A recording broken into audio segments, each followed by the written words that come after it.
दोस्तों नमस्कार। कहते हैं कि जब इंसान का किस्मत साथ देता है तो उसे फर्श से अर्श तक पहुंचने में भी समय नहीं लगता है। यानी जब सितारे बुलंदियों पर होते हैं तो इंसान आसमां को छूता है,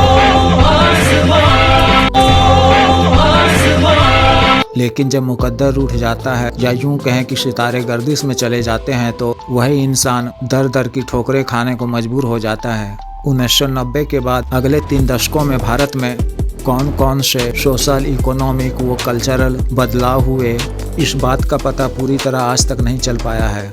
इसी के साथ एक और सवाल का जवाब कि 90 के दशक में जिस चड्ढी को पहनकर फूल खिला था उसका रंग क्या है, इस सवाल का जवाब 2024 में भी नहीं मिल पाया। अगर इस सवाल का जवाब मिले तो बाकी सवालों के जवाबों का भी रास्ता खुले। शायद इसीलिए जोर शोर से चड्ढी का रंग ढूंढने की कोशिश की जा रही है। मशहूर गीतकार गुलजार ने जब बच्चों की फिल्म के लिए यह गाना लिखा तो लोगों द्वारा काफी पसंद किया गया।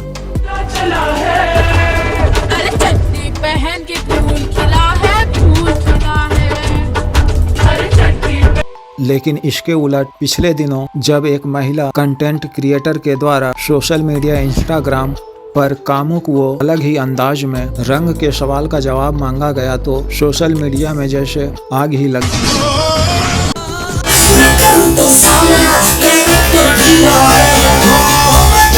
गई। वास्तव में भी यह सवाल इंसान को असहज कर देने वाला था। जहां इस समय देश में बढ़ती महंगाई, बेरोजगारी, पलायन, घटता रुपया, बढ़ता डॉलर जैसे ज्वलनशील मुद्दे के मुंह को मोड़कर सोशल मीडिया पर एक अलग ही तरह के मुद्दे की आग लगाने वाली, सब वो सुशिक्षित सी दिखने वाली कमलिनी मेहता अपने रहस्यमयी वो कामुक आवाज में कई मुद्दों पर ऐसे ऐसे सवाल पूछने लगी कि चोली वो ढोंड़ी पर फुहड़ गीत गाने वाले भोजपुरी सिंगर भी सकते में आ गए। कुछ दिनों पहले सोशल मीडिया पर जमकर ट्रेंड हुई कमलिनी मेहता। कंटेंट क्रिएशन के नाम पर इंस्टाग्राम रील्स में वो सहज कर देने वाले सवालों की बौछार, 10 लाख से अधिक फॉलोअर्स, इनके चड्ढी के रंग के सवाल पर मीम्स की आ गई बाढ़। उड़ीसा के कोंझर जिले से ताल्लुक रखने वाली हैं कमलिनी मेहता। ये अपने शॉर्ट्स वीडियोज में बड़े ही कामुक व रहस्यमयी अंदाज में पूछती हैं अजब तरीके के सवाल, जिससे अटेंशन सीकिंग गजब की आती है। ऐसे रोने से क्या फायदा है, तो किसी और को दोगे। अब सो जाओ ना बेटा। और हर वीडियोस को काफी संख्या में व्यूज मिलते हैं। कमलिनी मेहता ने अपने कामुक व रहस्यमयी अंदाज में अपने वीडियो में खासकर पुरुषों को टारगेट करके पुरुषों के अंदर गारमेंट्स दिखाकर पूछती हैं कि बता दो ना किस रंग का पहना है। किस कलर की चड्डी पहनी है? अपने फॉलोअर्स से इस तरह के सवाल करना सचमुच में इंसान और समाज को वो सहज कर देने वाला है। लेकिन इस देश में जहां महिलाएं वो युवतियां अपने इनर वियर सुखाने के लिए टंगनी पर दूसरों कपड़ों के नीचे छिपाती हैं, वहीं एक महिला के द्वारा वो सहज कर देने वाला इस तरह का सवाल अगर वायरल हो जाए तो हैरानी की बात नहीं है।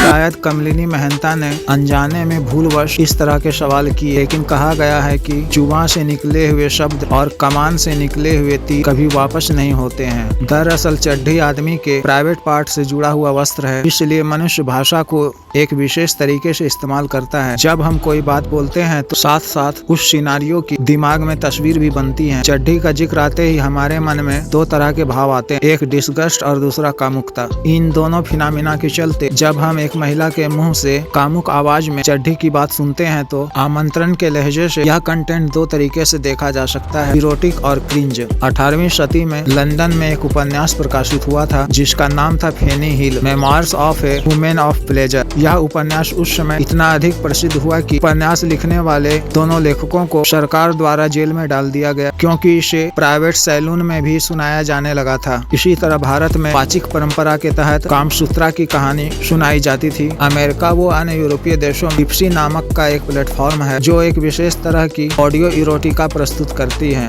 लेकिन भारत में यह अभी चलन में नहीं है। आवाज की खास बात यह है कि आपकी कल्पना को इंगेज करती है। इंसान तस्वीरों से प्रभावित होता है, लेकिन तस्वीरें हमेशा सीमित होती हैं। सोशल मीडिया में इन दिनों इनसेल यानी अनैच्छिक ब्रह्मचर्य का भी काफी क्रेज है। ऐसे लोग जो महिलाओं और लड़कियों से संबंध तो बनाना चाहते हैं लेकिन बना नहीं सकते हैं। इंसेल कल्चर का अपना एक अलग संसार है, लेकिन इस सब्जेक्ट से यह ऐसे जुड़ता है कि बतौर इंसेल कल्चर कल्पना आखिरी सहारा होता है। अतः कमलिनी मेहता के फिनोमिना में कंटेंट क्रिएशन के नाम पर कोई आर्ट तो नहीं, बल्कि कुछ अलग ही तरह का खेल है। तो क्या समाज ये सब देखना चाहता है? समाज को क्या ये अश्लीलता या ये इसकी कामुक आवाज इतनी अच्छी लग रही है कि इसे रातों रात इंस्टा की इन्होंने वायरल गर्ल बना के छोड़ दिया है। कमलिनी मेहता की आवाज की गूंज सोशल मीडिया पर काफी जोर शोर से सुनाई दी, जिससे कौन सा रंग का सवाल ट्रेंड बन गया, जिस पर एक के बाद एक रील्स और मीम्स बनाए गए। इस कलर की दाल बनाऊं? सुनो, मैं शर्ट पे जीन्स डालूं कि कोट पैंट?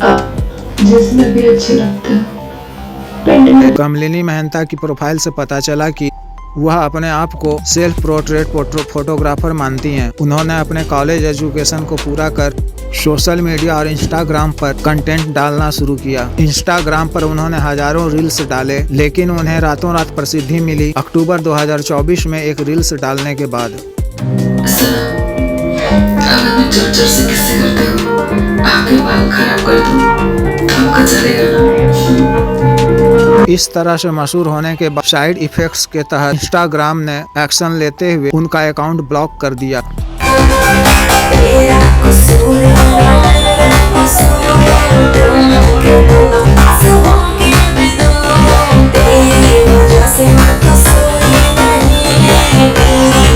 क्योंकि लोगों का मानना है कि अगर इस तरह के सस्ते व फूहड़ कंटेंट से किसी को प्रसिद्धि मिलती है और रील्स वायरल होते हैं, तो बाकी लोग कड़ी मेहनत क्यों करें।